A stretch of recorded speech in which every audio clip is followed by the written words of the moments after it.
Hey, I'm Dr. P. Not only am I a leadership coach, I'm a change agent and I'm a race scholar. I've used my study of race to dismantle systems and organizations, but I also use that to help you as the individual become a better leader for your families and for your community.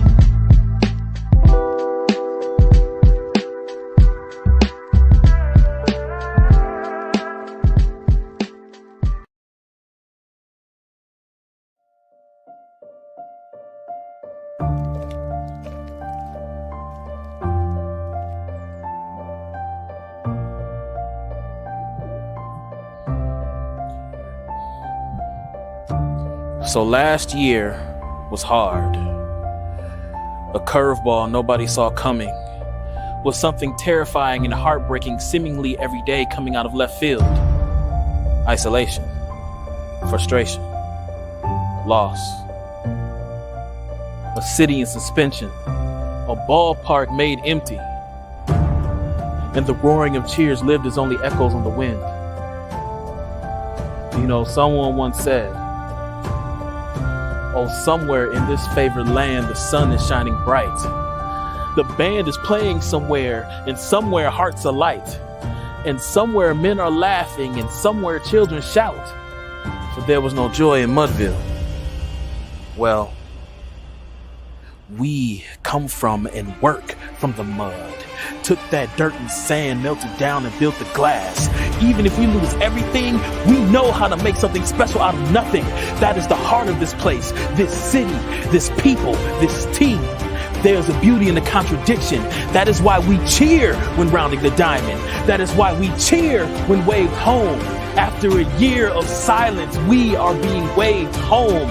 That is the sound of joy after the storm fades. The lightning in the pitch, the thunder crack in the bat. The joy in Hinsville is back. Welcome home, Toledo.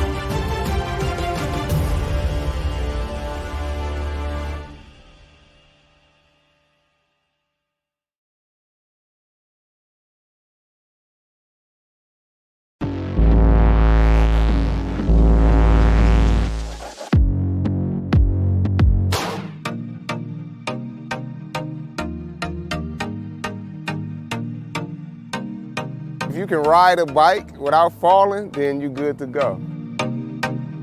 Bike Rides Matter, it's a community bike group. We get together for fun, fitness, and fellowship. We ride weekly. Right now we got a Tuesday ride where we ride on the UT Trail. We do Saturday right here at Uptown Green. That's our glow roll Saturday night. It was something I was already doing with my daughter, just riding bikes, and we just decided it would be cool to add the community because we were just finding ways to make fun given the situation. Being that everything was closed down and options were limited, bike riding is one of those things you can do without any restrictions. You get to make new friends and just like interact with people, especially during COVID. You still like have your mask on and stuff, but it's still good to like see people. It's a cool way to stay fit. We talk while we riding, we got music while we riding. I've met quite a few new friends and new people. I made some real cool connections throughout the city.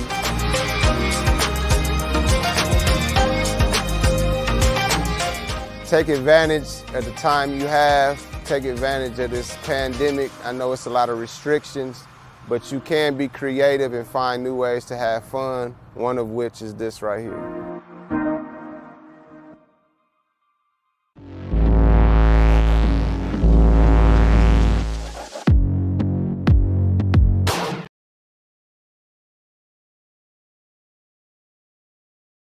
Do you care? Do you care? Your life matters to me. Does my life matter to you?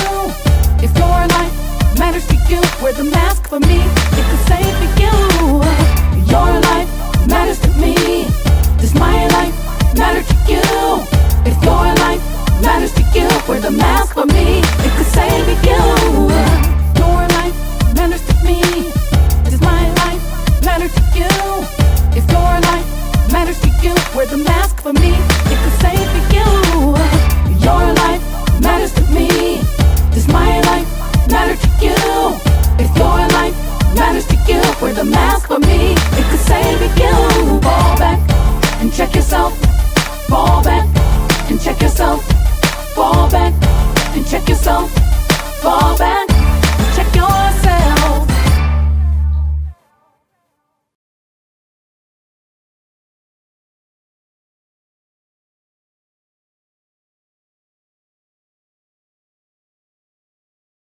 Did you know addiction is a disease, not a moral dilemma?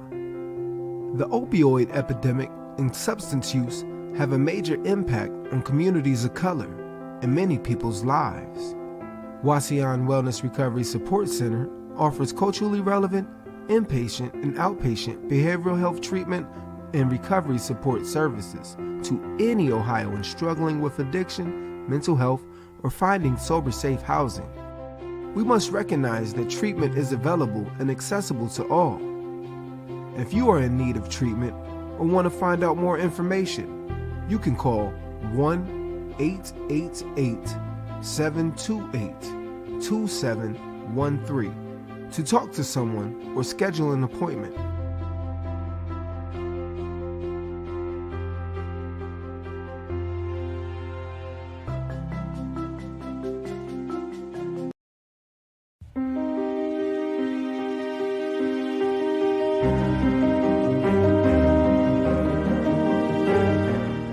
Now you can get the same uncompromising truth you've come to expect from the Final Call newspaper on all your connected devices. Subscribe to the Final Call digital edition today. Go to subscribe.finalcalldigital.com.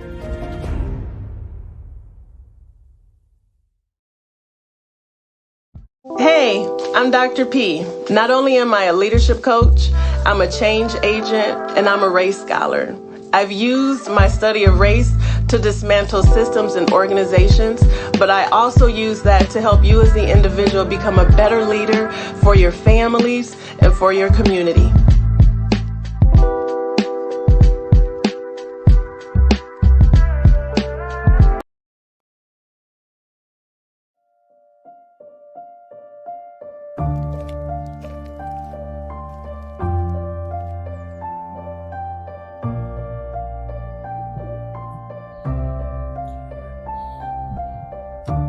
So last year was hard.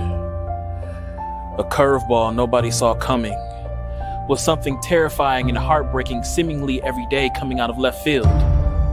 Isolation, frustration, loss.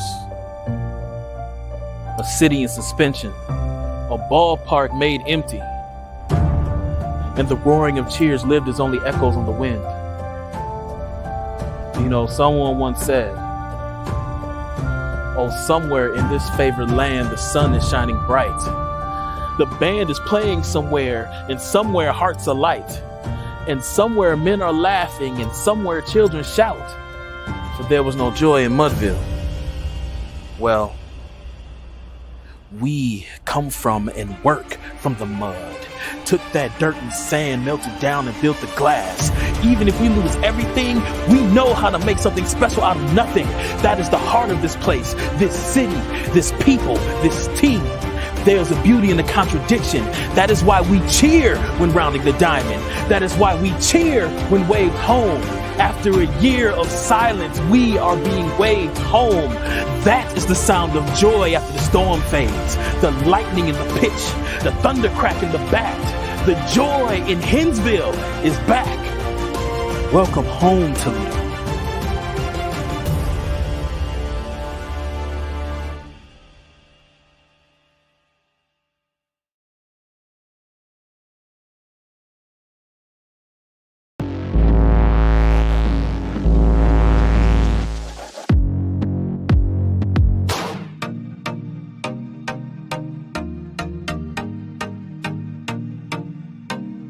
If you can ride a bike without falling, then you're good to go. Bike Rides Matter, it's a community bike group. We get together for fun, fitness, and fellowship. We ride weekly. Right now we got a Tuesday ride where we ride on the UT Trail. We do Saturday right here at Uptown Green. That's our glow roll Saturday night.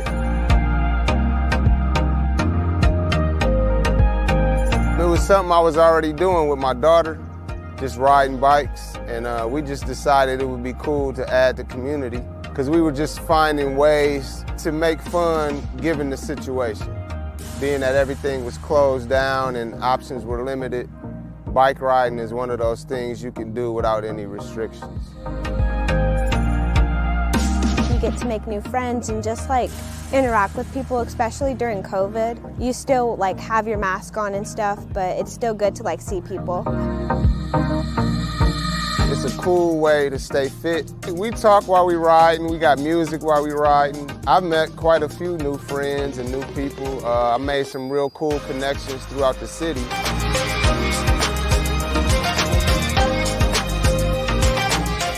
Take advantage of the time you have. Take advantage of this pandemic. I know it's a lot of restrictions, but you can be creative and find new ways to have fun, one of which is this right here.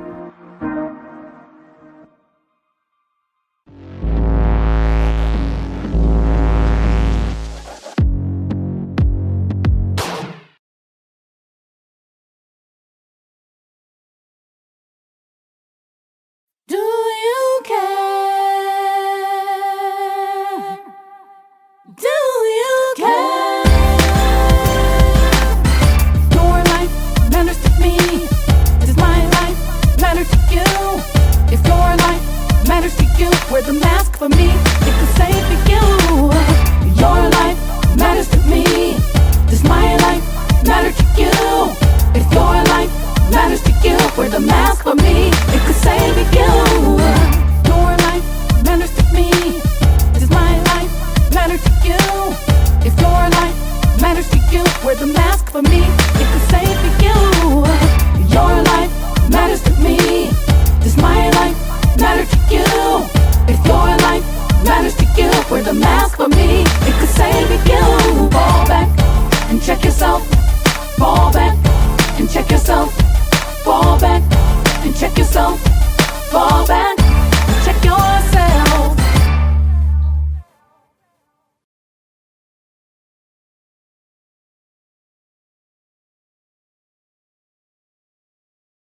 Did you know addiction is a disease, not a moral dilemma? The opioid epidemic and substance use have a major impact on communities of color and many people's lives. Wasion Wellness Recovery Support Center offers culturally relevant inpatient and outpatient behavioral health treatment and recovery support services to any Ohioan struggling with addiction, mental health, or finding sober, safe housing. We must recognize that treatment is available and accessible to all. If you are in need of treatment or want to find out more information, you can call 1-888-728-2713 to talk to someone or schedule an appointment.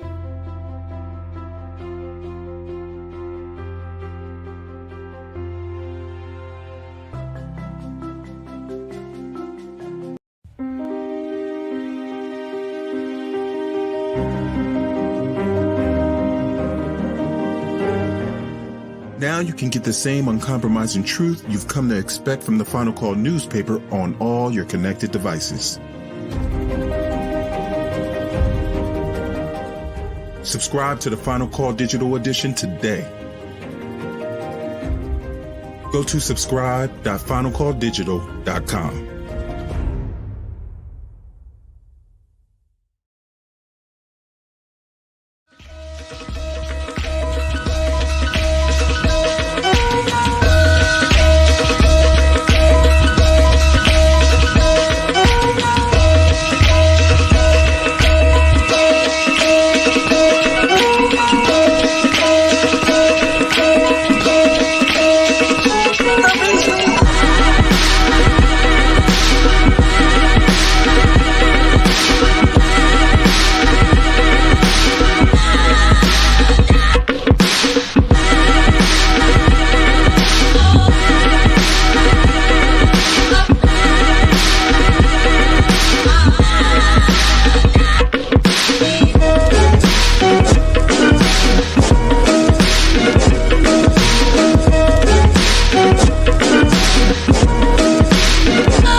Hey, I'm Dr. P. Not only am I a leadership coach, I'm a change agent and I'm a race scholar. I've used my study of race to dismantle systems and organizations, but I also use that to help you as the individual become a better leader for your families and for your community.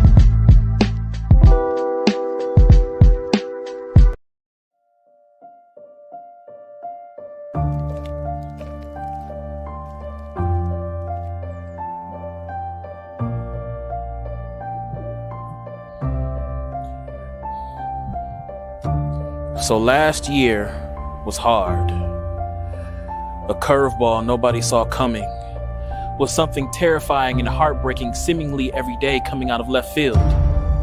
Isolation, frustration, loss. A city in suspension, a ballpark made empty, and the roaring of cheers lived as only echoes on the wind. You know, someone once said, oh, somewhere in this favored land, the sun is shining bright. The band is playing somewhere, and somewhere hearts are light.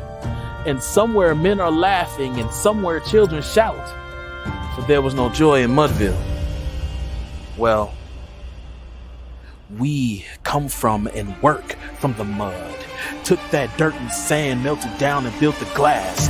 Even if we lose everything, we know how to make something special out of nothing.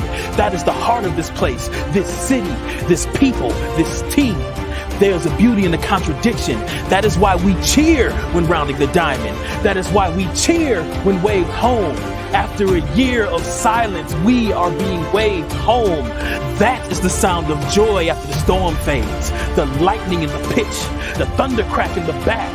The joy in Hinsville is back. Welcome home to me.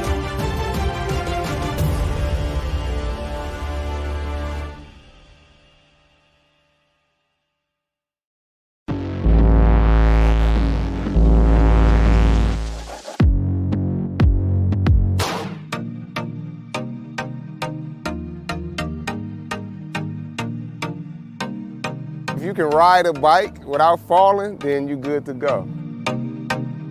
Bike Rides Matter, it's a community bike group. We get together for fun, fitness, and fellowship. We ride weekly. Right now, we got a Tuesday ride where we ride on the UT Trail. We do Saturday right here at Uptown Green. That's our glow roll Saturday night. It was something I was already doing with my daughter, just riding bikes, and we just decided it would be cool to add the community because we were just finding ways to make fun given the situation. Being that everything was closed down and options were limited, bike riding is one of those things you can do without any restrictions. You get to make new friends and just like interact with people, especially during COVID. You still like have your mask on and stuff, but it's still good to like see people. It's a cool way to stay fit. We talk while we riding, we got music while we riding. I've met quite a few new friends and new people. I made some real cool connections throughout the city.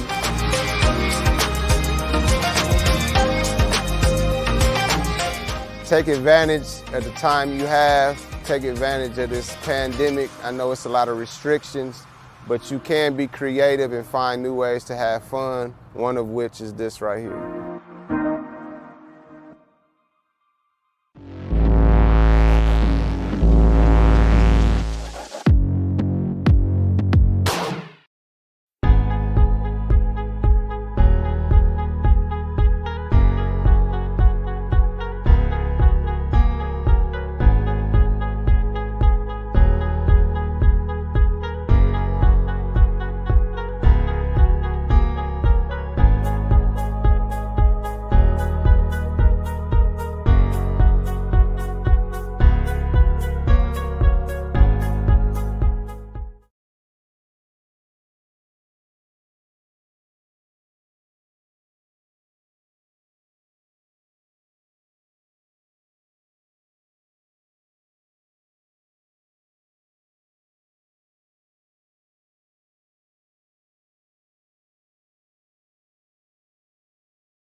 answer the questions. The format for today's forum will be, for the candidates, there will be 3 rounds of questions. The first round of questions, you will have 2 minutes to respond. The second one is a rapid fire, and the third round of questions will be audience submitted questions. So if you have any questions you would like to ask to any of the candidates, you can feel free to submit them to Julian Mack, who is in the yellow Plan A, the ballot, Plan B, the bullet. And there's a round of applause for him. You can also submit them to myself, Ruth Leonard, or to Brother Washington, who is looking dapper in the chocolate on peanut butter suit. Now, before we begin any of our events, we always receive permission from the elders. I believe, Brother Washington, you know who our elder is for today?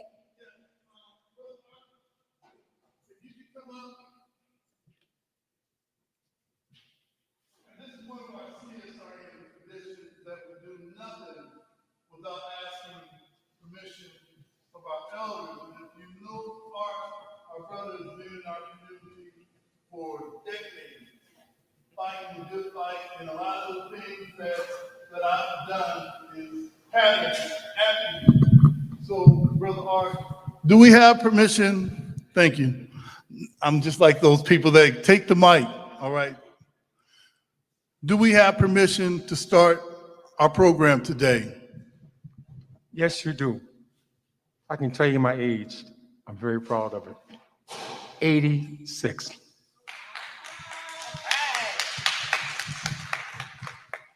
And is there anything you like for the audience and the people that are watching this via live stream to know? Yes. I'm saying things today with a heavy heart. I lost a daughter this month to domestic violence. It's been something that I've been pushing for over 20-some years. I'm disappointed right now because I've challenged the city of Toledo to do what's right for the children who suffer with domestic violence. The last couple of years has been tremendous with the crisis. We have a program that can help kids and parents. All I ask the city is give me the proper directions. We've done everything we can to have a 501c3, and as the mayor said to me at the last meeting, he can't spend a dime unless city council okays it. I hope he's true to his words, because people on city council have an obligation to you citizens to do the right thing. And the right thing is fund domestic violence so we can help our children. I got one more thing to say and I'll shut up. The Toledo Police Department has one detective in domestic violence. She can't do the job. In 2020, there were 3,606 calls to 911 on domestic violence. Join with me, people, and say enough's enough. Thank you.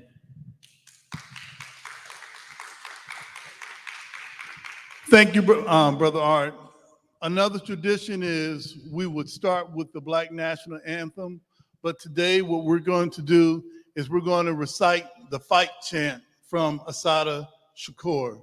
If you could repeat after me. It is our duty to fight for our freedom. It is our duty to win. We must love each other and protect each other. We have nothing to lose but our chains. It is our duty to fight for our freedom. It is our duty to win. We must love each other and protect each other. We have nothing to lose but our chains. We have nothing to lose but our chains. Thank you. Give yourselves a hand. Give yourselves a hand. Before we go any further, all of what you see could not have been done just by CSRN ourselves. So I want to thank some of those that have been supporting us. St. Martin de Porres, we thank them, and the Padua Center for their support. We thank Pasker Real Estate and our brother Rob Pasker. If you find him online, he gives some really good information regarding home ownership. We thank the Frederick Douglass Community Association. Can we give the Frederick Douglass Community Association a hand? We thank their board of directors. We thank the vision of its interim executive director. We need to get rid of that interim part, all right? I don't know why they have it on the sign downstairs. Of our brother Reggie Williams. Can we give our brother Reggie Williams a hand? And while you're here, Reggie, it wouldn't be right if we continue without you having a few words to say about the Doug, the direction of the Doug, and some of the things that you're going to see happen in real time. We also like to thank, this is the first time that we've collaborated with an organization that few have known about, but however, a lot of us have felt their presence, and that's the Toledo African American Chamber of Commerce. This is our first time uniting. You can see their signage on some of the signs that we have. Without them, this wouldn't be possible. We want to thank the Jobs with Justice Toledo for assisting us. And lastly, we'd like to thank Muhammad Masterman 91, the Nation of Islam locally, along with the NAACP Toledo branch for allowing us and helping us make this happen. So if you give our supporters a hand, just in case they're watching this via live stream, we might have to hit them up later on. So Brother Reggie, if you don't mind talking about the vision and what can we expect to see in the near future. If you come and take the mic. Our brother Reggie Williams. Good evening, everybody. Jimi Hendrix is in the house. Oh, good. Good evening, everybody. Welcome to the Frederick Douglass Center. I see so many beautiful faces who I know and love dearly. Here at the Doug, we are on a mission to move. There are a lot of things that are happening that are in the works, namely this place that you're sitting in right now. It should be started. We were planning on having this downstairs. However, due to some delays and things like that, we moved it into the gym. So expect the gym to be overhauled, brand new floor, painting that you see will be gone. The ceiling will be repainted, upgrades to the sound system, scoreboard, a curtain that will divide this gym in half where you can have games going on simultaneously. And then we'll have a scoreboard on each side of the curtain. So that'll be something to expect for the community to visually see. Some things that you won't see, but you can feel is basically the upgrades to the heating and cooling system. So it can be warm and we can control the temperature in the rooms to your liking as far as being comfortable and things of that nature. New upgrades to windows, a new roof, new elevator, so you won't get stuck or feel all that grinding when you get up to the third floor. And then also upgrade to our Wi-Fi, so that way we are having the technology to be able to do a lot of the many facets that we see today that deals with technology. And so being able to have that implemented as something that we are looking forward to. The parking lot will be resurfaced. So there's going to be some changes to that. So the islands that you may see in the parking lot will be removed. And then also being able to do some of the aesthetics, such as the restrooms, bringing it up, getting new tile, new urinals and toilets and things like that, where it's automated, trying to be hands-free because we're in COVID. But the vision is that we want to continue to collaborate and partner with those who are wanting to be that change agent, speaking truth to power, and being able to understand that it's going to be a collective group to be able to work together to see the change that needs to happen. And so we just want to be planted firmly in the community to, one, meet the need of the people and meeting the needs of our youth and advocating for our youth and standing up against violence and making sure that we have fresh fruits and vegetables and food to provide to our families in this community. And so we're just gung-ho about what's getting ready to happen. Continue to look out on my Facebook page. The website is www.thedoug419.org, where we have a lot of the different things for you to see visually. And so just again, thank you, and welcome to the Doug, and welcome to the candidates, to those who are running and seeking office. Thank you. Can we give our brother a hand? I think one of the glaring things you might notice is that I think the only candidate that we have here, or candidates that we have here, is Larry Sykes, and we have former Mayor Cardi Finkbeiner here.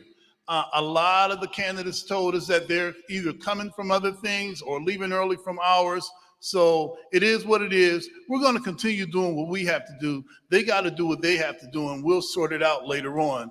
Also, for Toledo Area Jobs for Justice, find them on Facebook. They're going to be providing rides to the polls on the 2nd. So if you're voting for issue 12, if you're voting for issue 2, link up with Jobs with Justice Toledo. Lastly, one of the things, if you've ever watched one of our podcasts, you see that we have something called 5 minutes of heat. This is where we intertwine creative expression to the liberation of our people. So I'm going to have Jody Summers, Child of the System, if you could come up right now, and we're going to recite what's called Knock Knock. Let's give him a hand as he hurries up to the microphone. I'll use this one. Where you want me to hold that one? It's a little bit better. Can y'all hear me back there on the bleachers? Hello, everybody. I'm Jody J. Summers, Child of the System, better known as Spoken Truth. I'm treasurer of this wonderful organization. Before I get into this piece called Knock Knock, I want to say 6 years ago, to the date, we had our first forum at UT.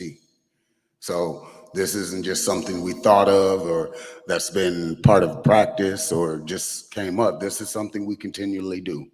Sometimes you have big crowds, sometimes you have empty seats. But as an elected official, author, artist, filmmaker, chef, business owner, so many other things, I am happy to see the audience versus the people in the seats back there, because if they show up, they show up. But this piece is called Knock Knock. So I hope the people online watching and the people that are listening get to understand what it means to canvass, because before we give them elected offices, this is something they should be doing. So let's begin. Peace. I canvass doors to convince people to vote. Not for who, not for anybody, not to tell you what you should do, just to voice your opinion, tell how you really feel about your community, and be accountable, yes, accountable to you. It's data collection in that sense. But as I walk through the different neighborhoods and talk to the people behind the doors, there's a connection being made, a bond between me and you, something deeper than the bond of what box you check when you decide who you want to represent you. As I see the shape of the streets, the community memories you leave on your porch, outlined in creaky steps and spider webs, laced with no soliciting and please ring the bell and come to the back door, but bring nothing to sell. I hope to meet the creative individual, yes, the creative individual that has oh so many stories to tell. Knock, knock, ring, ring. I have nothing to sell. Are you there? I thought I saw the curtain move. Maybe they have a pet. Knock, knock, ring, ring. I am just here to help. I canvass doors to convince people to vote. Not for who, not for anybody, not to tell you what you should do, just to voice your opinion, tell how you really feel about your community, and be accountable, yes, accountable for you. I almost got bit by a dog today, and I've had 5 doors, yes, 5 doors slammed in my face.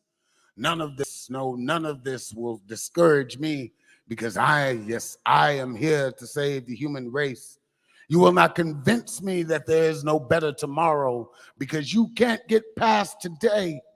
Rain, sun, cold, wind, miles of unanswered doors, and get the off my porch will not keep me away, yes, keep me away from telling you how to use your voice. I canvass doors to convince people to vote. Not for who, not for anybody, not to tell you what you should do, just to voice your opinion, tell how you really feel about your community, and be accountable, yes, accountable to you. Hello, can I ask you just a few questions? Yes, just a few questions that might just save you in peace.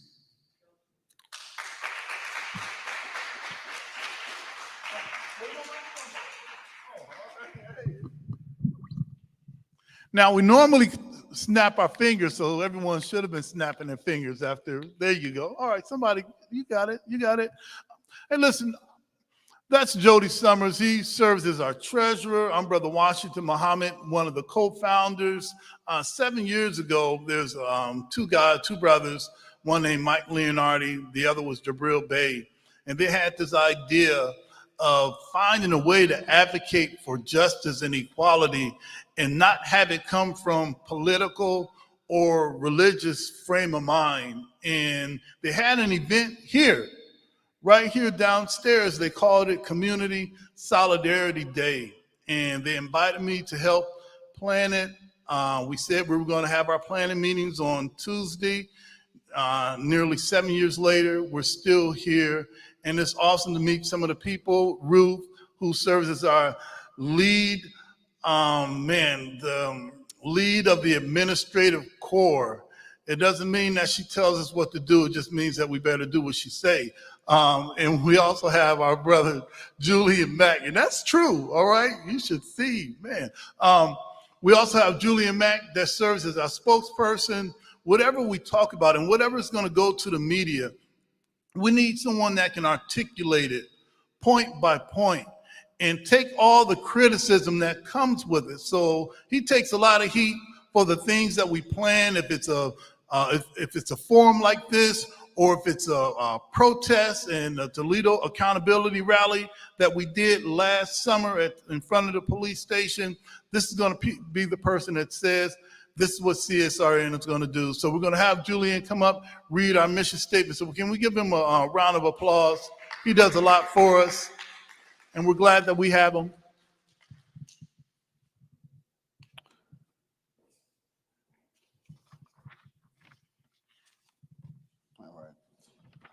Thank you, everybody. It's an honor to have this kind of event tonight, and these type of events are necessary for our democracy to work. Without an informed electorate, this doesn't work. This doesn't work, and the experiment of this country will inevitably fail. So enough of me editorializing. Let's get straight to it. We are centered by our values and the Solidarity Pledge, where we say that all Black lives matter, queer Black lives, trans Black lives, presently and formerly incarcerated Black lives, Black men, women, and children's Black lives. All Black lives matter. We are the creators of this space. We throw no one under this bus. We rise together. If you can agree with that, can I hear you say Ashe? Can I hear you say Ashe? And Ashe means one who changes a thing. Here's our mission statement. We are the Community Solidarity Response Network of Toledo, formed on November 25th, 2014, the day after it was announced that the killer of Ferguson, Missouri police officer of Michael Brown, an unarmed teenager, would not be indicted. We bring awareness to the injustices experienced by Black men, women, and children who are disproportionately murdered, attacked, provoked, and harassed by law enforcement. Police brutality has to end. We bring awareness to the fact that most often police brutality goes without consequence and accountability. Police impunity has to end. We utilize the tactics of protest, civil disobedience, event disruption, and citizen advocacy to give voice to those who are otherwise voiceless. We facilitate progressive, community-based events that help foster self-development. And we discuss measures to hold local leadership accountable to their sworn duties, be they politicians, clergy, law enforcement, etc. We want justice, equal justice. We want justice applied equally to all, regardless of creed, class, or color, for all lives to matter. Black lives must matter. And injustice anywhere is a threat to justice everywhere. The Reverend Dr. Martin Luther King. Ruth, could you please introduce our host? Let's give Julian a round of applause.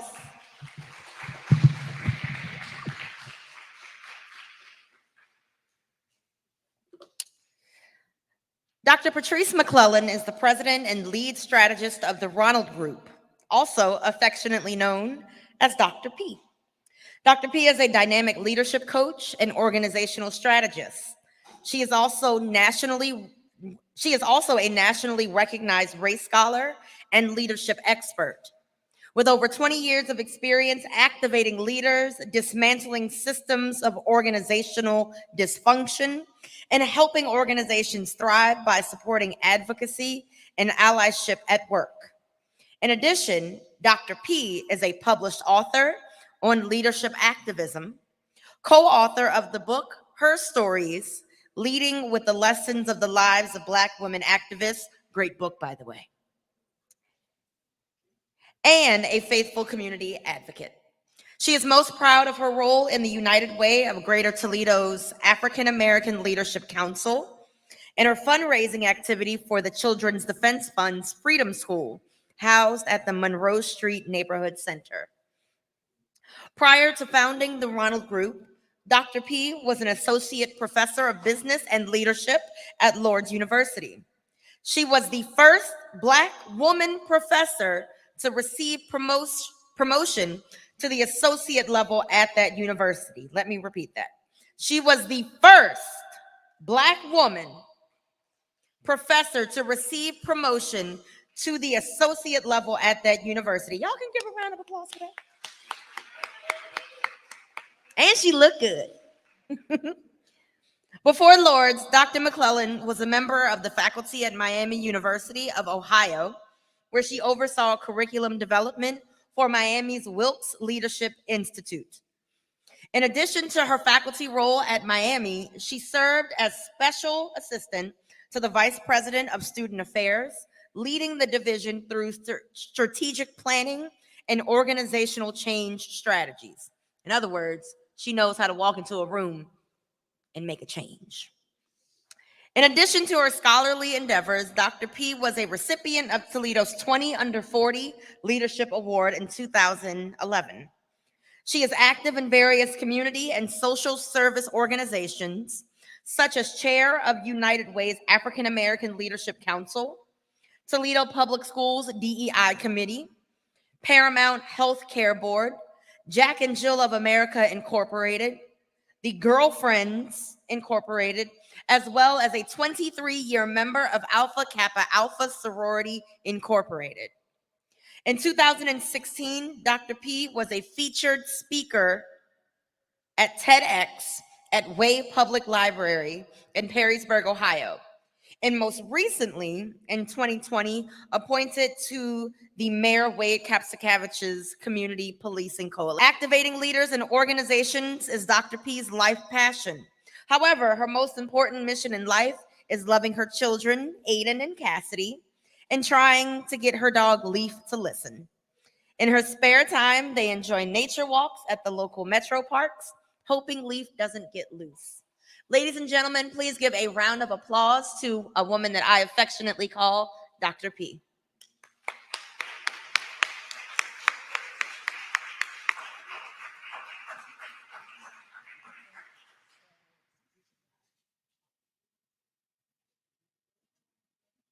Wow, sometimes when you hear all of that, it sounds different. But thank you for having me. This is something that I love to do. And anytime Julian, Brother Washington, or Ruth calls me for CSRN, I'm here. And so, yes, could the candidates for City Council please come up and take seats wherever you feel comfortable?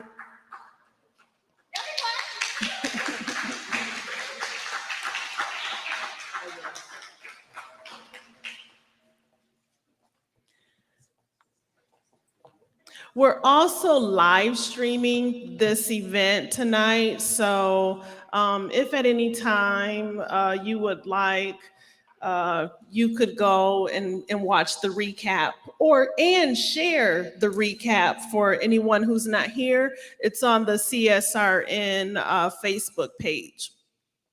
So once again, we want to thank all the candidates because they have been busy today. There were multi-forums going on today. So they are moving from one place to the next, and I believe this is their final stop. No?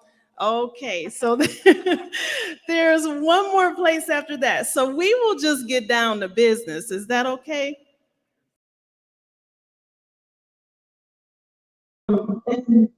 What we'll do, there are 3 rounds of questions, and forgive me for anyone who's sitting behind me. I'll try to position myself so that I can see and hear everyone. But there will be 3 rounds of questions. Round 1, everyone will have a 2-minute response to the questions, and everyone will get a chance to respond. Then we'll have a round 2. The questions are for or against a particular topic that'll be asked in the questions. And then round 3 is the tough part. It's the audience questions. So I'll do my best to filter them, and if there are any duplicates, I'll do my best to weed out the duplicates. Let's see here. Okay.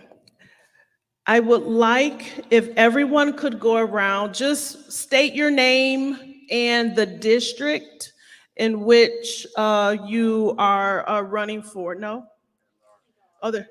At large. Okay.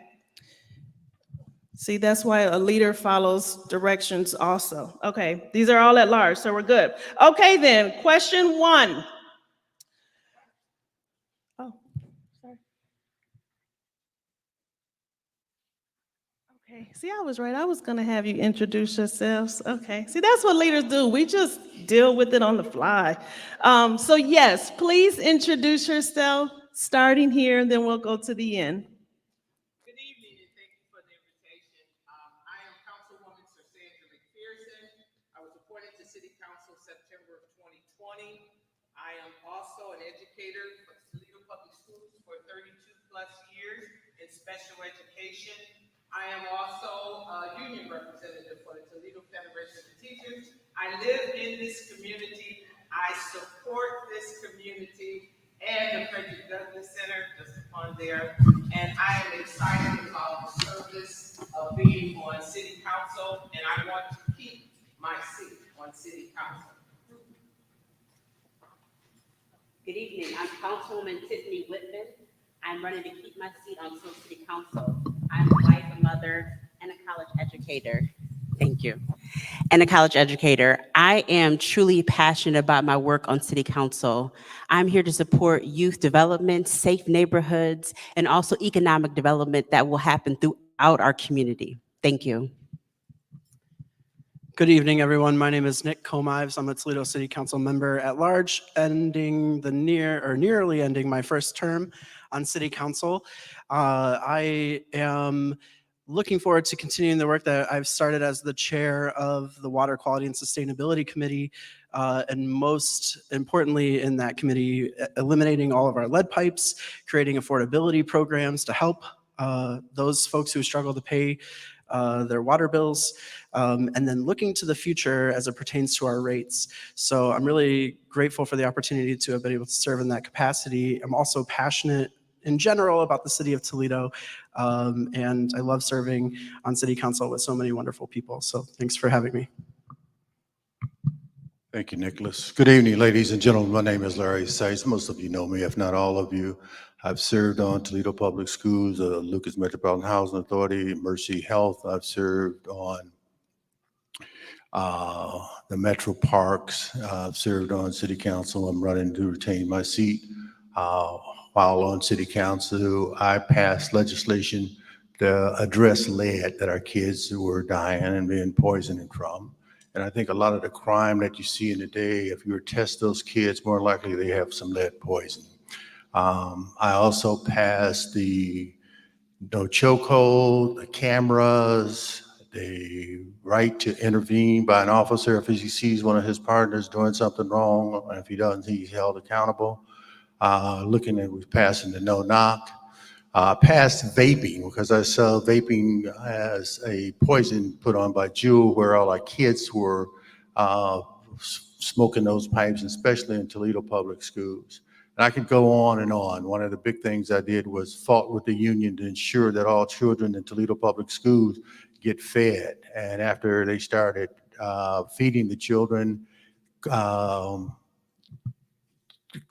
and I shouldn't say crime, but trouble in the halls went down. The kids started learning, because if you're hungry and your stomach's growling, you can't concentrate. And I made, when the mayor got elected, he signed a memorandum of understanding with the suburbs, and I found out and worked with council and got it vetoed. We started a commission on water.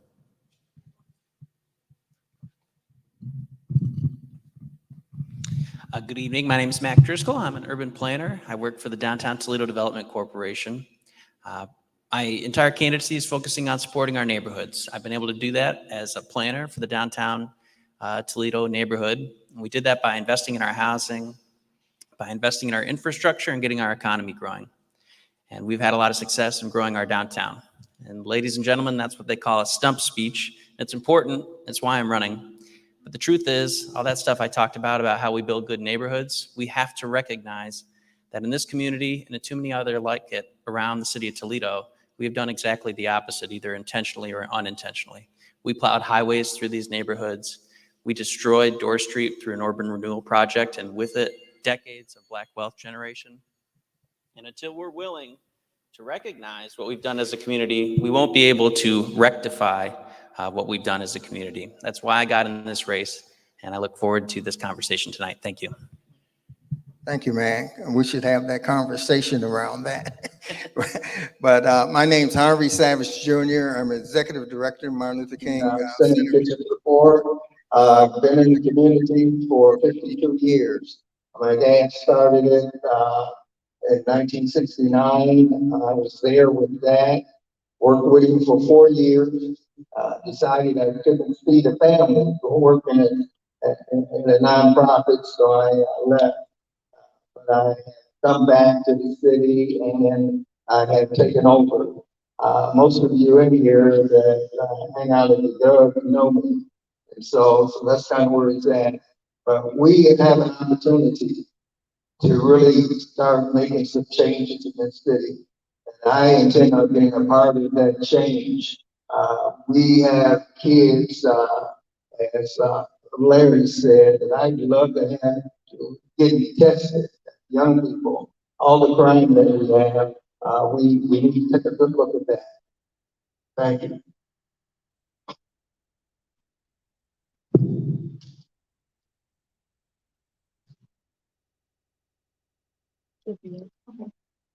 Thank you. Hi, I'm Councilwoman Katie Moline, and I'm running for re-election to Toledo City Council.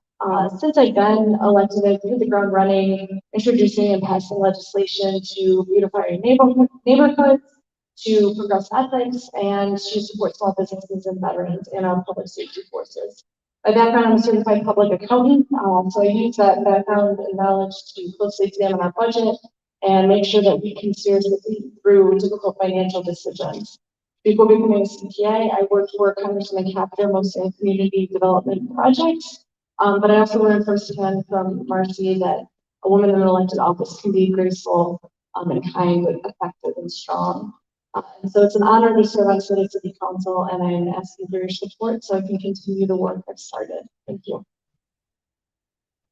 Hi, my name is Michelle Grimm. I'm a first-time candidate running for Toledo City Council. I am a public health professional, an educator, and a gun violence prevention advocate. I'm really excited to be running. So I think my experience suits the moment at this time with my experience in public health, and I'm glad that you're all here with us today.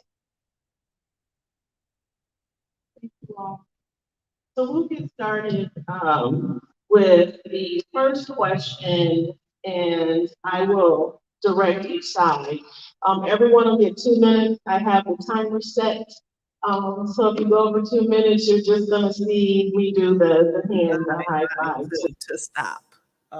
And so we'll get started. We'll start here. First question is, if elected to City Council, on which committee do you think you will be most successful and why?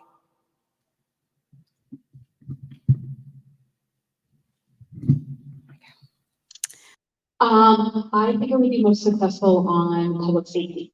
However, I also would really like to see a separate health committee.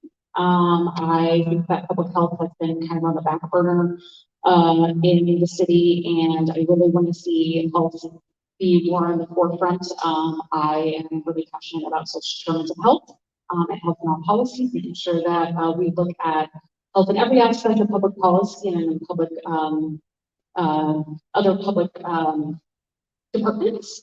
And so, but public safety, because I am a gun violence prevention advocate,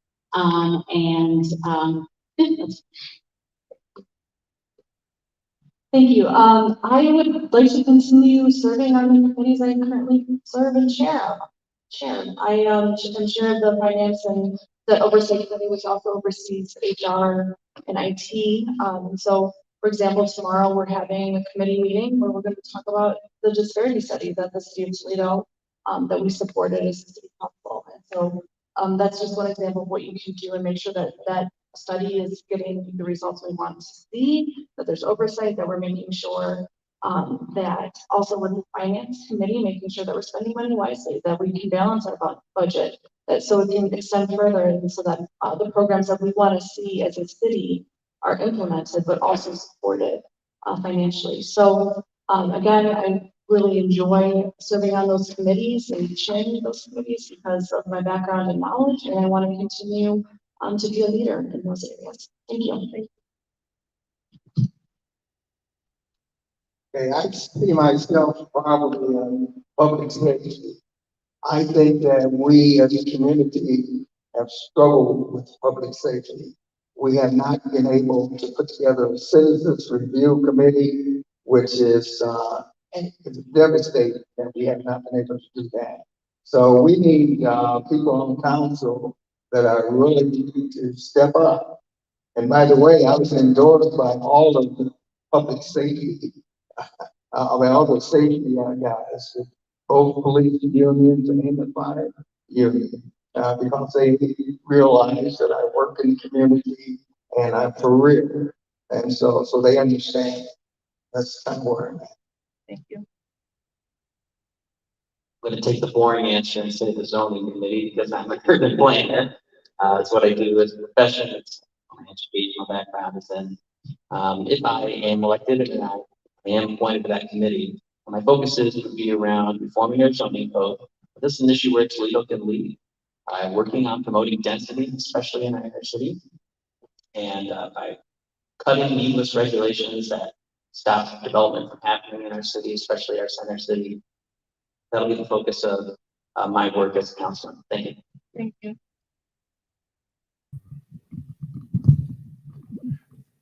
I served as chair of finance for several years while I was there and held tightly of course, that the mayor administration did not spend any dollar without thoroughly letting council know exactly where the money was going and what the money was going for. And also push forward to create new programs as city council should. The second, I'd like to, and I work with the safety committee because I think they should be held accountable. As I said earlier, I passed a number of programs that dealt with citizens and how the police would treat them. I tell you this, I don't question anyone else in the decision, but I would not have voted for a raise for the Toledo police officers without some serious reform. Now, you know, we're giving them money. Are we going to give the fire money, the fire department money? Are we going to give the city workers, bridge, street, and harbors? How much money is this going to cost the city? As I said before, my name is Nick Comives. I'm the chair of the Water Quality and Sustainability Committee, and I'm very proud of the work that we've been able to accomplish through that committee because one of the first things I did was create a consumer protection board, which is huge for our city because it gives voice to community members to have an opportunity to speak directly to the Director of Public Utilities and the employees within that department anytime that they're making a decision. So some of the accomplishments we have from that, before the state passed their ban on water shutoffs when COVID struck, the city led on that, and that was because of the Consumer Protection Board. Additionally, we just wrapped up an affordability study where we have recommendations. The good news is that the Consumer Protection Board is already doing a number of those things. For instance, we will be eliminating all lead pipes in the city because of the work that was done by that Consumer Protection Board. We also worked hard to create an affordability program, a debt forgiveness program that allows people who are back on their water bills to be able to come out of debt if they make timely payments for 1 year. So there's a number of great initiatives that have come from that. I'm very proud and passionate about the work around water. To me, it's not even just about the water that arrives to our house or when it leaves, but it's also our environment. It's why I continue to go down to Columbus to advocate against contained animal feeding operations. It's why I provide testimony in that regard. It's why I listen to the folks in this community and other neighborhoods like it to make decisions about what's happening with our water and our environment. So I'd like to stay on that committee. Like the other council members, I would like to continue my work on all of the committees, but especially the neighborhoods, community development, and health community. If you look at what we've been able to accomplish to support our Department of Neighborhoods, our comprehensive housing strategy, supporting funds to support development of our neighborhood association. So that is important work to make sure that all families in Toledo have access to affordable housing. Children are able to grow up in neighborhoods again, like we had here in Toledo. So I think that's important work. Councilwoman Moline mentioned, I actually am the council lead for the disparity study, and that is something I'm very proud of in the work that we're doing as a city to make sure we are being fair and equitable in terms of our economic development opportunities. I think it starts there. You can't do anything else unless you have access to fair opportunities to generate wealth. And so I feel like that is a start for us, especially for this community. Thank you. Last and not least. Thank you. I currently serve on the Neighborhoods and Community Development Committee and also Education and Recreation Committee. And those two committees I would continue to serve on because it is important to have that conversation as to how we're going to redevelop and reinvest in our neighborhoods. That is one of my goals, is to see that we reinvest some of those art dollars in our community, not only in our community, but also in other communities that have seen disparity at this time. The East Side, for one. We need to reinvest in our communities. Education is my passion, working with our young folk, and I want to see that we engage our young people, that we have that conversation with them as to how they can be more involved in this government process, in the political process, but in the community also, because we are not going to always be here. They will be here. So we need to have the young people at the table and having that conversation with them. Recreation and parks, and you have seen that we have developed new departments for that. I want to continue in the recreation and developing that too. Thank you. I'm sorry. Totally understandable. So we've heard about the ARPA funds, American Rescue Plan Act. Recently, Mayor Wade has released the budget and his plan for the $180 million. In this budget, almost 50% of the monies given to the city have been allocated to an addition of over 100 police officers. Do you agree with this allocation? Why or why not? We'll start. I don't believe that is 50% of that $180 million that is going to the police department. But some of it, yes, is going to the police because the cry from the community was safety. And we have a lack of police. Our numbers are way down, and yes, we need to increase those numbers as to police officers. But more so than that, that is secondary. What is primary is reinvesting in our neighborhoods, building homes where those vacant lots have been in our areas. We also, we're dealing with a food desert. We need to have grocery stores or some type of food where we can get within our communities.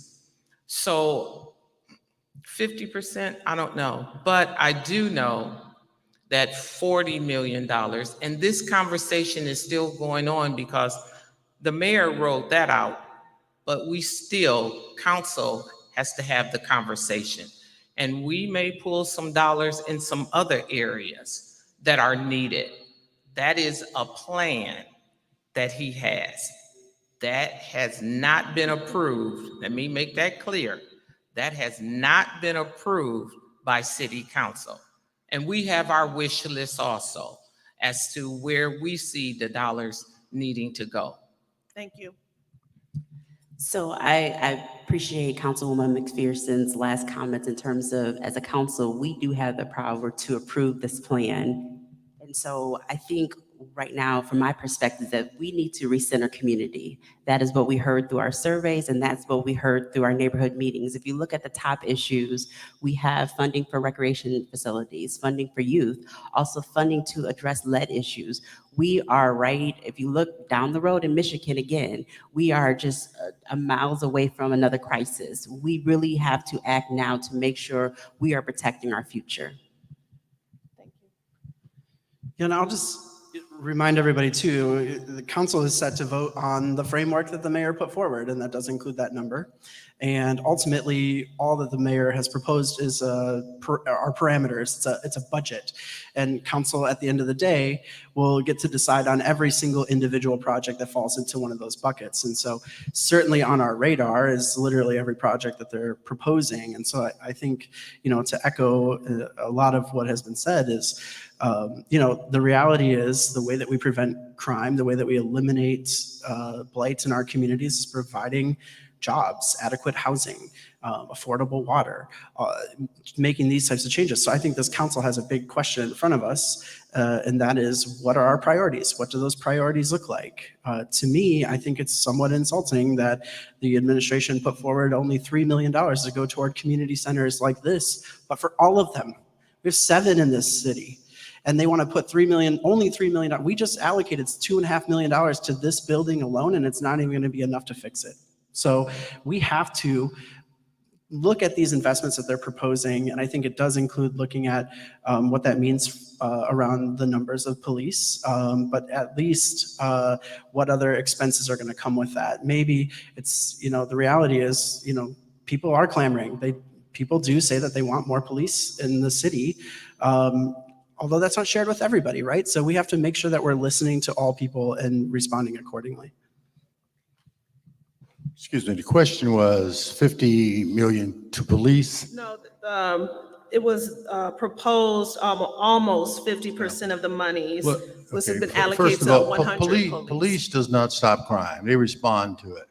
We got to do something better than that in terms of and if you look at statistically what the number of our population is, 1970, we used to be 350,000. We're less than 280,000. So do we need 750 or 725 police officers? I don't think so. I think we need to look at different programs and where we can put that money. The last time I remember was that we passed a levy for police officers in streets. And I could go on, but I will give to the next person. So no, I don't think money should be going to the police. Thank you. My answer is short, and it's absolutely not. This is one-time money, and we have to spend it rather quickly. And so we should not be hiring anything that will take multiple years of expenses. You're building your budget on quicksand that way. If we need to hire more police, then we have to find a way to do that through the general fund, or through levies, or there are many other financial aspects that people have discussed. But this kind of one-time money is exactly to be used to be spent to do things like Nick is talking about, like supporting our community centers, removing blight, making sure our communities are safer, because like Larry said, police don't prevent crime, they respond to it. And until we recognize that as a community and that's how we need to spend these dollars, we're going to be left with many of the same problems in 3 years, 4 years, long after Mayor Wade is gone.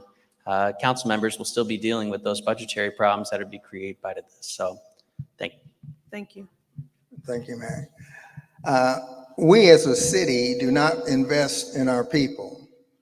We build buildings, we do everything to make this city look good to people that come here visiting. But we don't do anything to invest in our people. We have programs that we need to be doing. We have young men running the streets that have not finished high school. We need to have them in school, trade schools, and things of that nature. So what I see happening is what has always been. We're putting millions into bricks and mortar and nothing into the people. I have seniors call me that say they're locked in their houses. They don't come out. They're afraid to walk the streets. We're doing parks when people can't, they're afraid to walk the streets to the parks. And so what good is enhancing a park and people are not going to utilize it? So we have a lot of things we need to really take a look at. And I think along with Matt, 3 years from now, when this council is in charge and Wade is on his way out, who's going to pay for those police that year?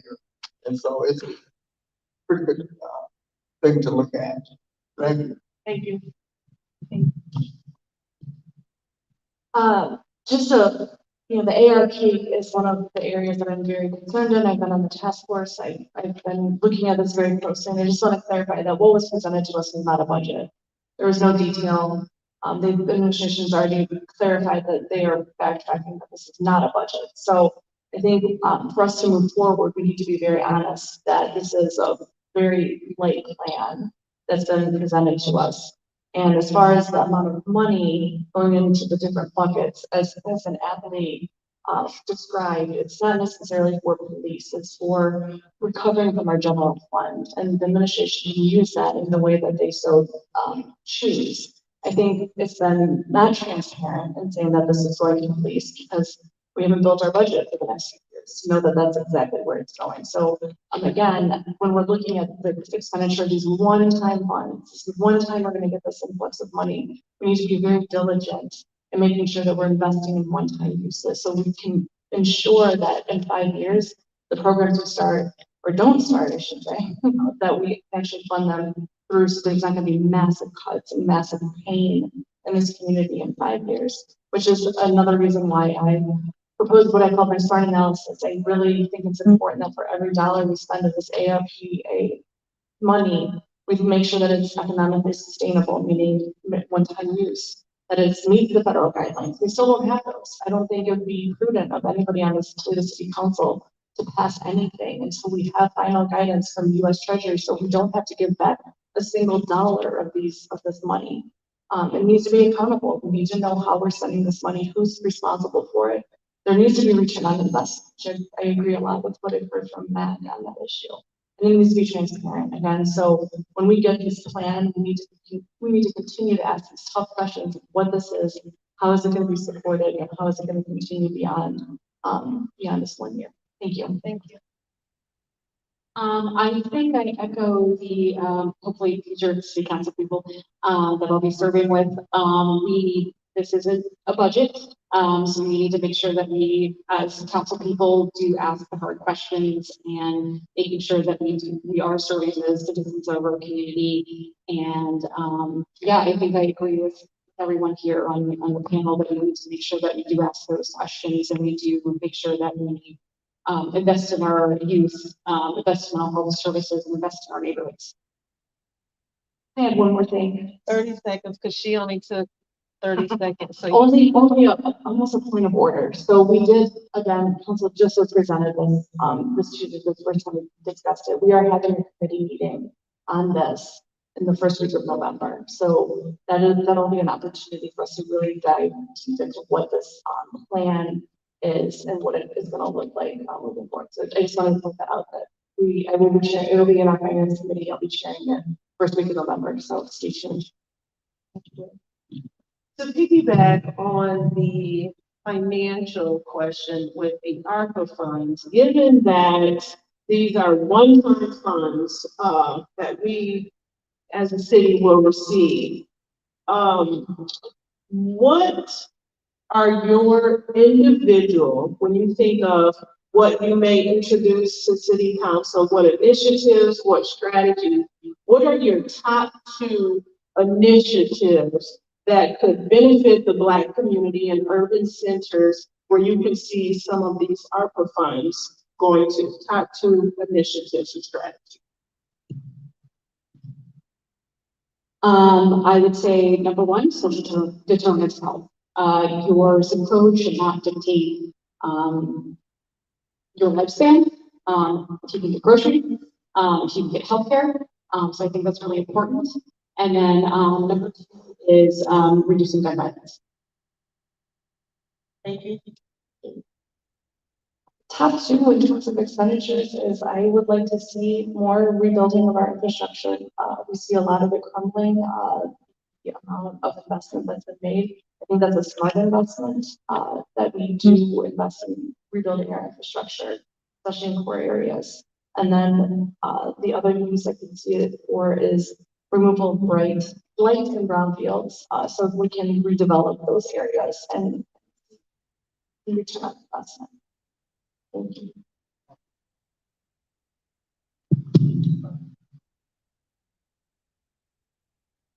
I have a program I want to put together, and I've started doing it, and that's I like to have a pilot project where we take 50 senior homes and install solar panels.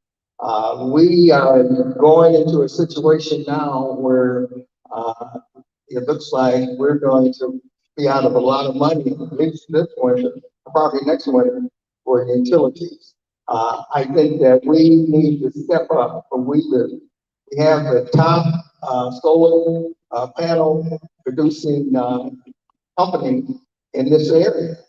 And I can guarantee you they would volunteer to give us those panels for a program. We give them the tax write-off and the whole thing. And so put that package together. The city has its own electric company.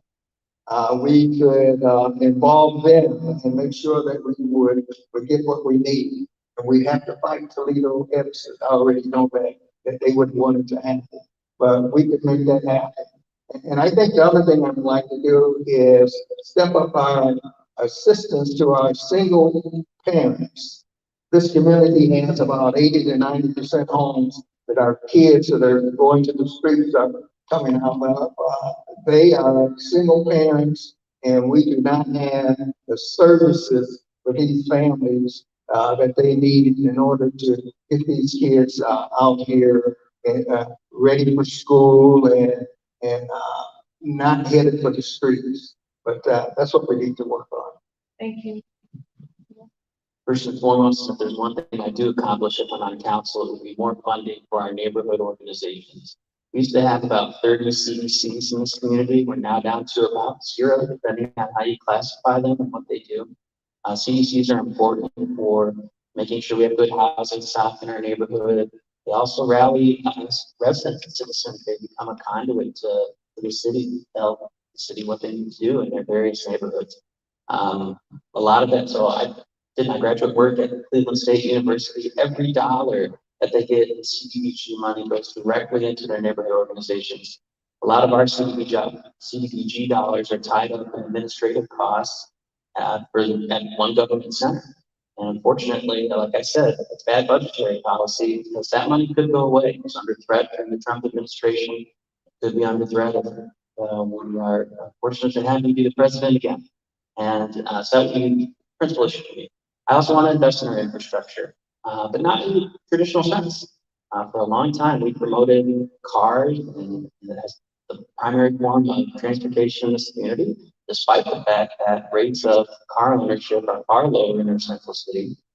People walk and bike around here, and their neighborhoods have nothing to walk or bike to. The basic services aren't met. They don't have grocery stores. They don't have, sometimes they don't have places to recreate, and they certainly don't have places to work. So we have to rethink how our infrastructure works. It's how smart cities are doing it all over the United States. It's something that's sorely missing here in the city of Toledo, and it's something I want to focus on if I'm elected. Thank you. First, about 3 years ago, I had an opportunity to meet with some individuals that were losing their homes because of Onyx program for low-income housing and Oakwood 1 and 2. I met with the banks and met with the city and met with the feds and neighborhood servicing to ensure that those ladies living in those homes kept those homes and was able to purchase those homes through a grant.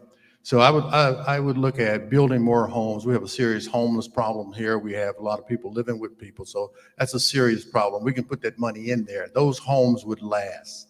The other thing I would do is look at how to address crime. I look at if we would put a program together where we would bring LMHA together along with Toledo Public School, who has $120 million, along with the court system, along with the trades and the Army, and look at these kids that are living in public housing, look at them that are dropping out of school and are truant, and if they're not going to school and if they're not doing something that is positive, put them in a diversionary program.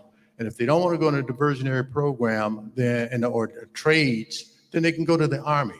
But you can't be running around here carrying guns and the judge let you out on bail and you go shoot. So I would put a program together to address the violence in this city with some of that money.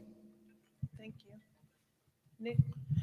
So I would say the first thing for me is infrastructure as well, but I already touched on community centers. I visited the Believe Center yesterday and couldn't believe that the ceiling is leaking in multiple rooms in that building, that there were kids that are at a daycare that were taking a nap in a room that had a bucket collecting the water falling through the ceiling. It's disgusting, and it's not a good vision for what these kids get to look forward to in life. And to me, it needs to be a focus that we fix these community centers up. That includes this one, that includes all 7 of them throughout the community. So I'm going to fight for that. Additionally, when I talk infrastructure, I'm talking lead pipes, and we're going to eliminate those, which is great. That, again, came from the Consumer Protection Board. I also think it means connectivity, right? We had a lot of kids that were told that they needed to do school from home, and we know that about 33% of households in this city had no access to the internet, which means that many children had no opportunity to learn while they were home during COVID. And so we really have to think about what that means for our future.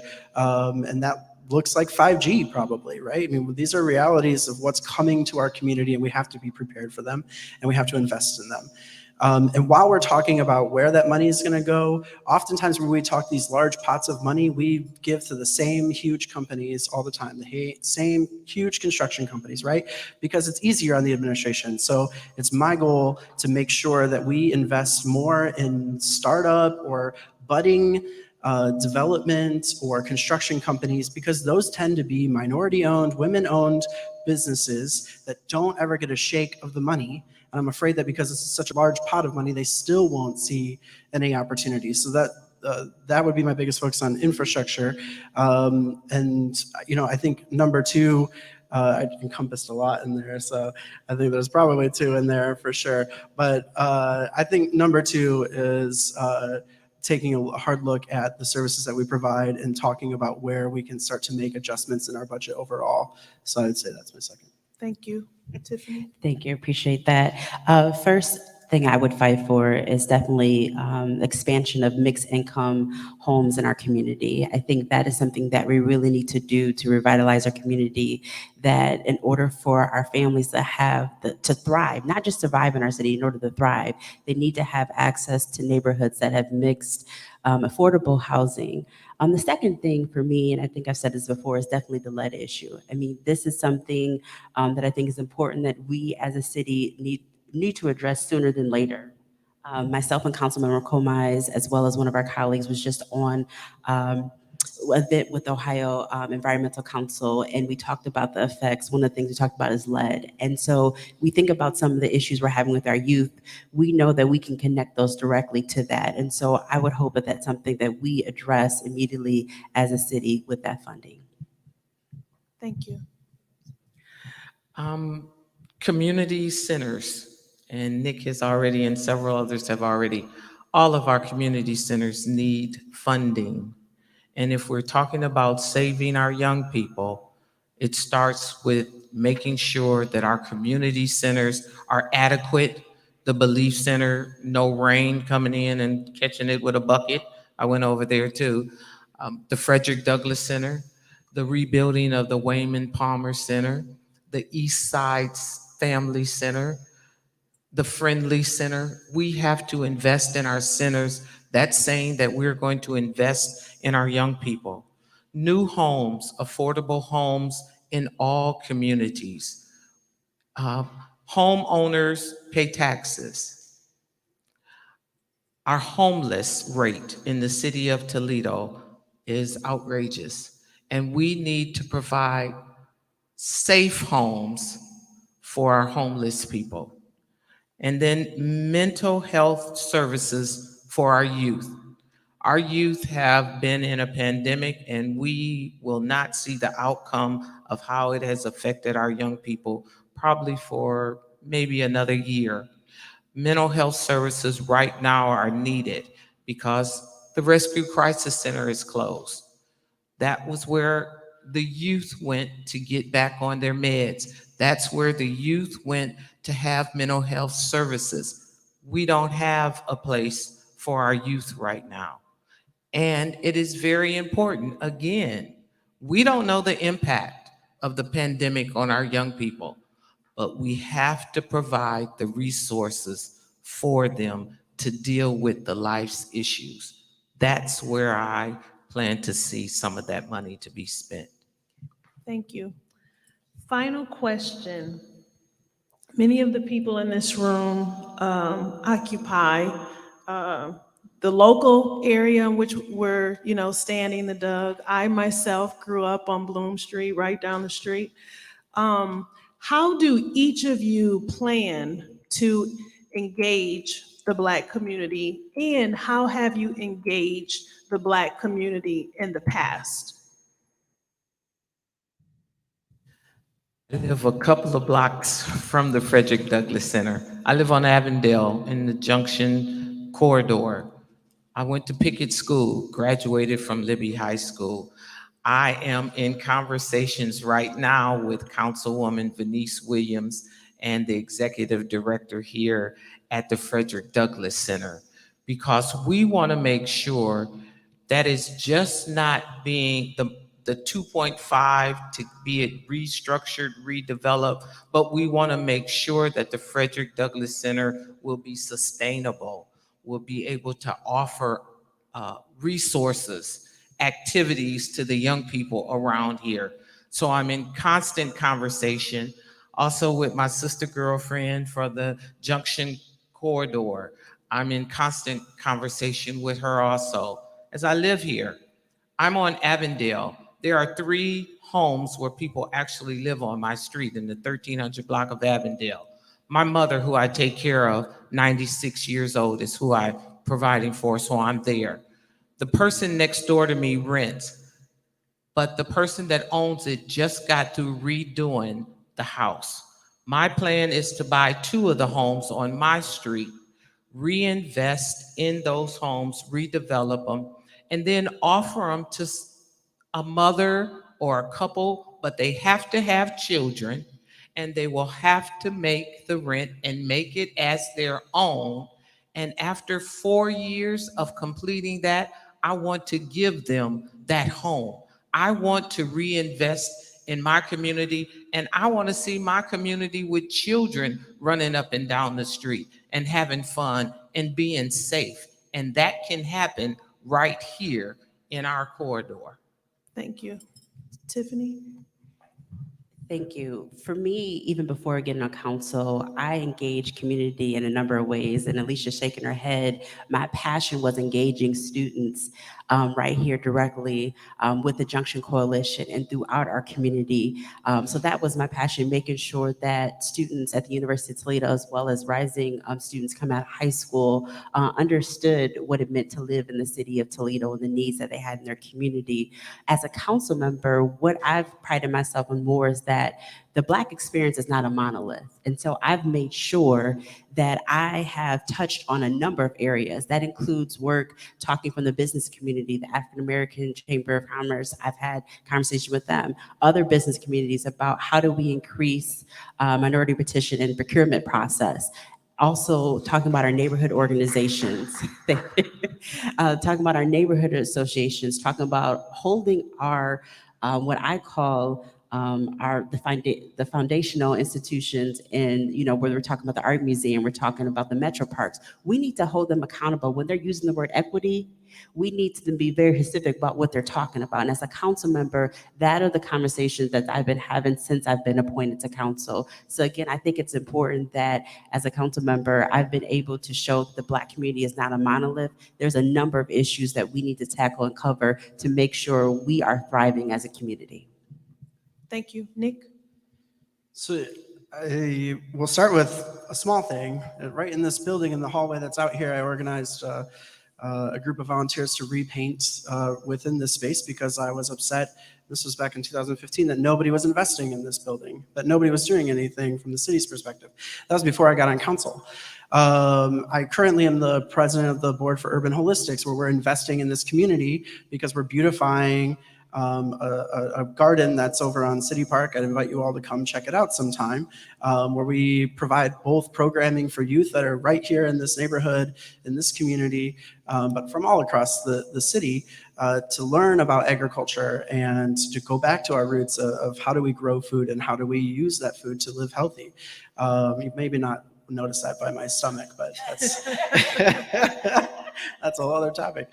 I mentioned in my previous answer that I'm very much focused, and I know that Mr. Sykes was before, and so is Mr. Riley, on who is getting the contracts, right? Who gets the money when the city chooses a contractor. And that's important because there's so many startup businesses, so many minority businesses, women-owned businesses that are being left out of that cycle. So I've still been fighting for that and focused on that.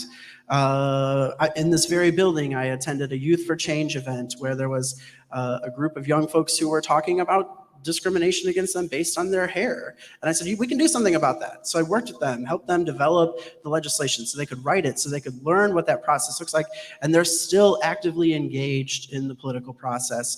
And here in Toledo, you cannot be discriminated against because of your natural hair or a religious head wrap. Right, I love your turquoise hair, of course, Dr. P. And so it has been on the forefront of my mind, you know. Look, I'm an openly gay person and I've experienced a lot of discrimination because of that. It's why back in 2015, I joined Julian for the first time in a Black Lives Matter rally. I've been going to them consistently ever since. I was very vocal in 2020 when the police harassed protesters downtown, so much so that I got them to pull many of their social media posts because they were inaccurately displaying what their activity was during that time. I will consistently be critical of any action that goes against any minority group. Your question was, what will we do for the Black community, African American community? How? Well, the fact that I am one of the 12 speaks to what the community thinks of me and that I have their ear. And I will continue to do that. We talk about the Douglas Center. 2 years ago, I brought our facility manager here, Ms. Rossman, to look at this because I was disgusted with it. And at that time, we had a daycare center downstairs with plastic windows in it. The furnace is bad, the air conditioning was bad, the elevator wasn't bad. At that time, we appropriated set aside $1.5 million to put into the center. We also went over to the Zablocki Center where there's a problem over there, along with the Senior Nutrition Program Center. So I had made a tour to look at these facilities that had been neglected. This building's been here since 1974, and there has not been any money put in it. But we got a mayor now want to put $20-some million in a YMCA. The YMCA is an individual organization that should raise its own money and build its own facility. So I'll continue to do what I've done for the last, I won't tell you how old, since I had lost my hair. But I've been out there fighting not just for the African American community, which is necessary, but for this entire community. That's why I'm a councilman at large. I serve on the board of the Toledo Design Collective, and we do urban planning projects specifically here in the inner city. As an intern, I worked on the Junction Neighborhood Master Plan. Helped to get a lot of attention and a lot of funding directed to this neighborhood. I'm proud of the work that I did on that plan. And I think in a lot of ways, this neighborhood is in good hands because we have a lot of great community advocates and superstars like Alicia who go out and fight for this neighborhood every day. But a neighborhood shouldn't have to have a superstar to get funding. And it should be the primary focus of the city of Toledo moving forward is our inner city. And that's obviously largely an African-American community. We talk a lot about the ripple effect that we're creating downtown through our work with Connect Toledo. And that's good. We're seeing growth, we're seeing prosperity, we're seeing access to opportunity in our downtown. But it's time to stop throwing pebbles to create ripple effects. We have to throw a boulder of investment here in the center city and make sure that that is the work of the next decade for the city of Toledo. It's what I've done in my private life with TDC. It's what I do in my public life, employed with Connect Toledo. The reason I jumped in this race is because of those planning processes on those plans. The city is not fair. It doesn't work evenly for everybody. Rates of infant mortality are far too high for Black mothers in this neighborhood as compared to their suburban white counterparts. Rates of asthma are far higher in this city, in the inner city, than they are in the suburbs. This should shock and appall all of us. It's why I jumped in this race, to offer my expertise, to offer my experience, to make sure we can do something about issues like that. Thank you.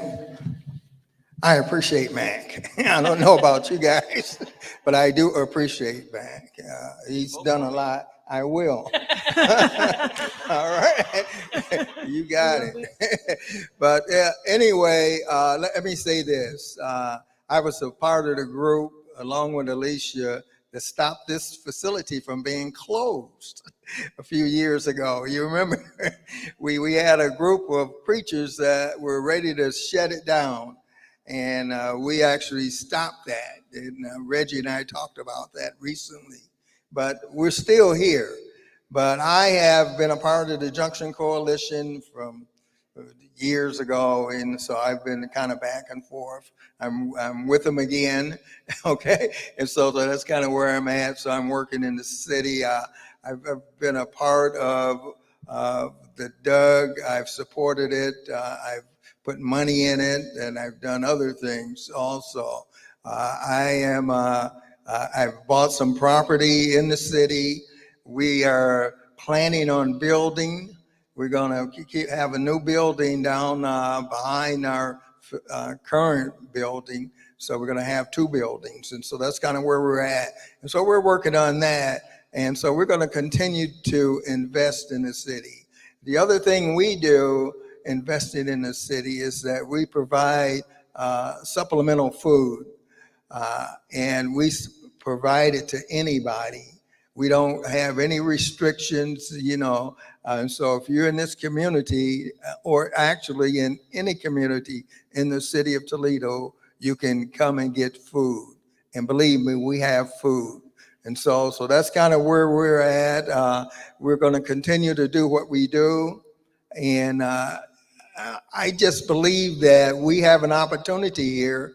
It's a one-time opportunity. Let's not blow it. Thank you. Thank you. Last but not least. Before returning to Toledo, I lived in Oakland, California, and worked for a Black AIDS service organization that was founded in 1983 as a response to white gay men having the most resources around HIV. So a doctor founded it because there was a crisis for Black and brown gay and men who have sex with men. I worked there for 2.5 years, writing grants for programs that prevented HIV amongst Black and brown men who have sex with men, and also trans people of color, and also for youth of color, and creating those safe spaces for them in Oakland. Again, as I had mentioned, I went to work on social determinants of health because your zip code should not dictate what kind of healthcare you get, what kind of community services you get, if you can buy groceries.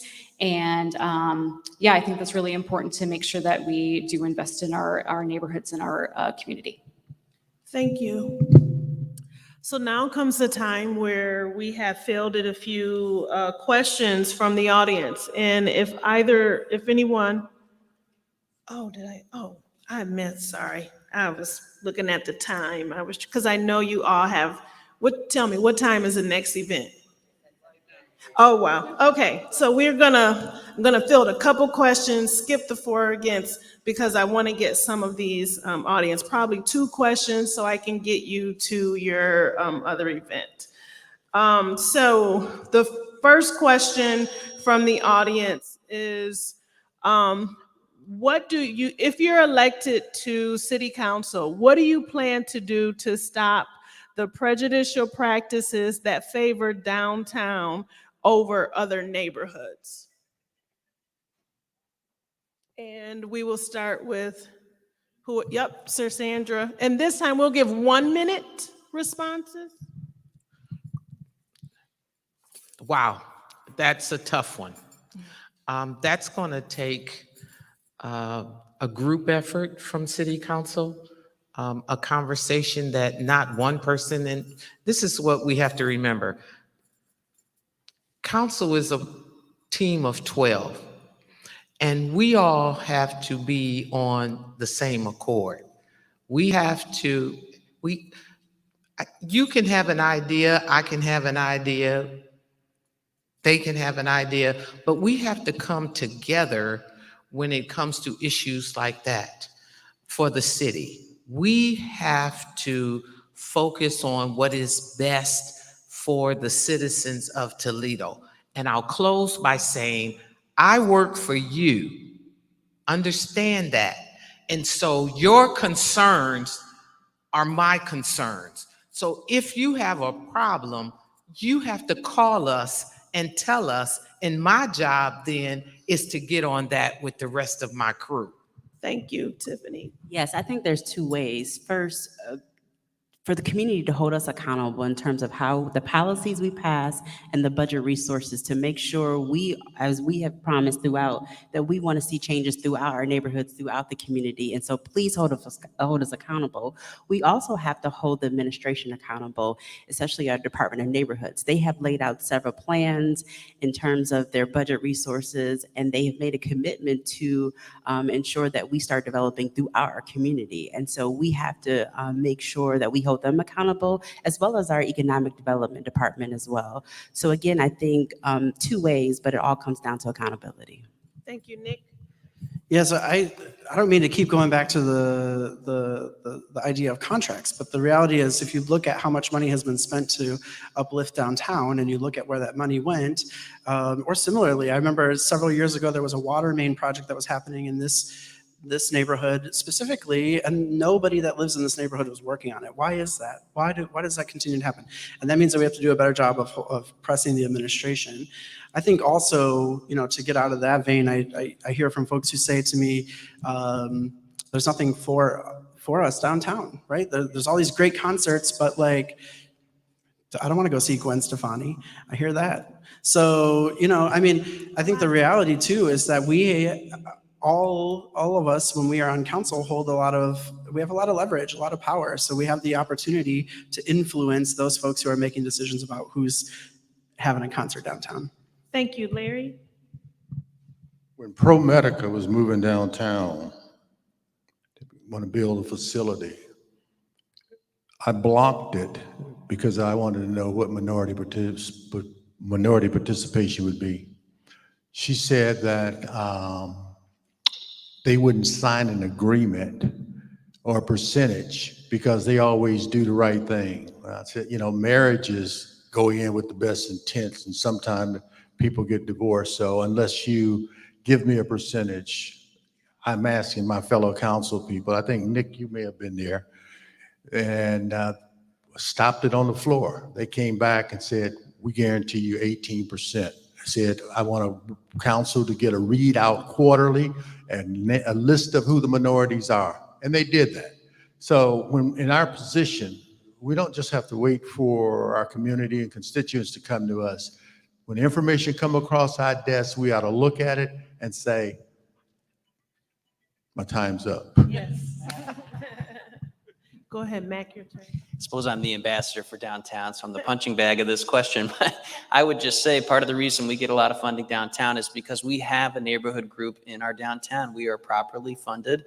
We have people like me who work every day to make sure that downtown is getting development, and we're advocating and working with the city all the time. That is not the case for most of our neighborhoods. They're operating off of shoestring budgets to do what little they can. And in order to really make sure we get investment in our center city, we have to properly fund neighborhood organizations. It's a model that works. It works all over the country, and we have to do it here in Toledo. Thank you. Harvey? Okay, I think that you were talking about downtown versus the neighborhoods. And what I believe is that the suburbs and downtown people that have money are the ones that carry the weight. They have carried the weight along with a few unions in order to make sure that we're building downtown and everybody is making some money that's involved in it.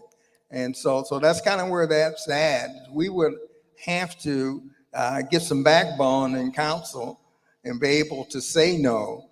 And that's kind of hard to do in this city, from my perspective. Well, from what I've seen, the council has overrode the plan commission time and again to build. And it hasn't been about it's what the city needed, but it's what a group wanted. I think Councilwoman Whitman had a really good response saying that we need to hold City Council accountable. And I think we can start with the ARPA funds. I think there's a really good plan in place to focus on neighborhoods for the ARPA funds. So just making sure that we hold council accountable and we do focus on those neighborhoods like we hope to. Okay, thank you. So this is the last thing. I'm gonna go the 4 against, because if not, then Ruth's she's not gonna be my person after this. And see. Okay, so I'm just gonna yell out a term. I'm just gonna point, boom, boom, boom. You say 4 against. Ending cash bail. 4 or against. And if you want to pass, you can pass. 4. 4. 4. Cool beans. Black Lives Matter mural. 4 against. 4. Of course. Okay, this is good. Reparations for the Black community and reallocating those ARPA funds. 4. Great. Thank you, everyone, for coming. I know you have another event to get to. We appreciate you and Ruth. Oh, if we can get a quick picture of you all and then get you to where you got to go. Thank you so much. And I know everyone is appreciative of everything that you had to say.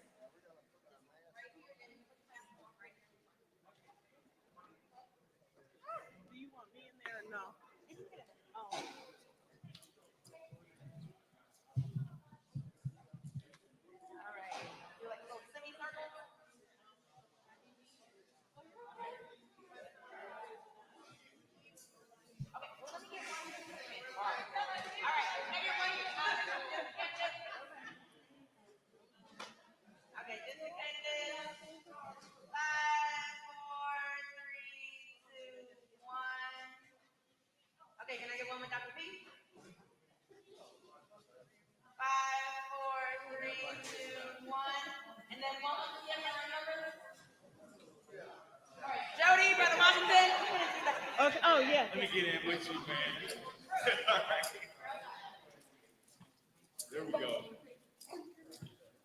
Hold on, Brother Washington. Whoa.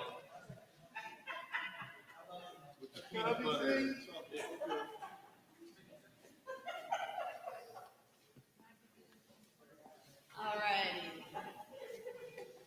Thank you, everyone. Thank you. I'm Alicia's husband. Yeah, I think we